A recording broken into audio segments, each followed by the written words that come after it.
Тары ұзақ мерзімге сақталатын құнды дақыл. Халқымыз жауынгер дақыл деп те атайды. Себебі тары қуаңшылыққа, аңызаққа және ыстыққа төзімді.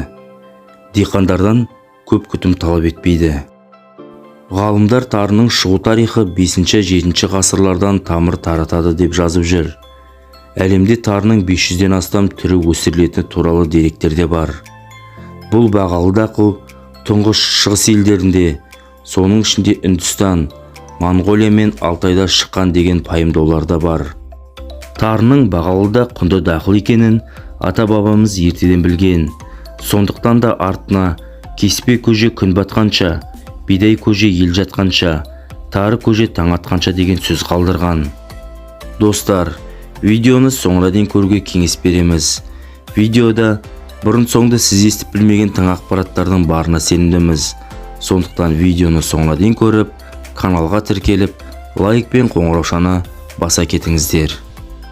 Тарының тағам ретіндегі құнары мен жұғымдылығы, сондай-ақ денсаулыққа пайдасы ғылымда әлдеқашан дәлелденген. Адам ағзасына тоқтықты дарытумен бірге емдік қасиетімен де қадірлі. Ол адамға күш-қуат береді, бауырдың жұмысын жақсартады, қан қысымын реттейді және ішек-қарын жұмысын жақсартады. Ғалымдар басқа да емдік қасиеттермен бірге адам ағзасындағы улы заттарды жоюға да септігі бар екендігін айтады.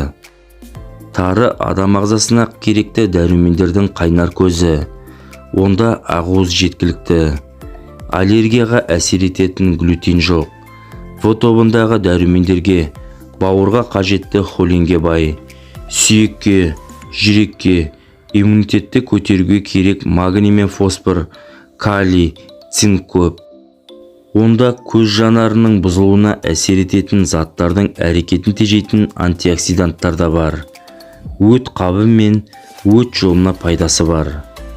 Тары ботқа мен оның сорпасы ағзадағы артық холестерин мен токсиндерді, дәрілердің қанда ұйып қалған қалдықтарын сыртқа шығаруда үлкен көмегі бар.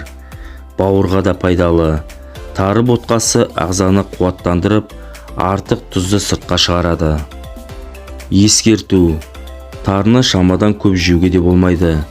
Қалқанша безі жұмысына әсер етіп, гормондарды түзу қызметін төмендетуі мүмкін. Сондай-ақ ағзада йод тапшылығы бар жандар тұтынбаған абзал.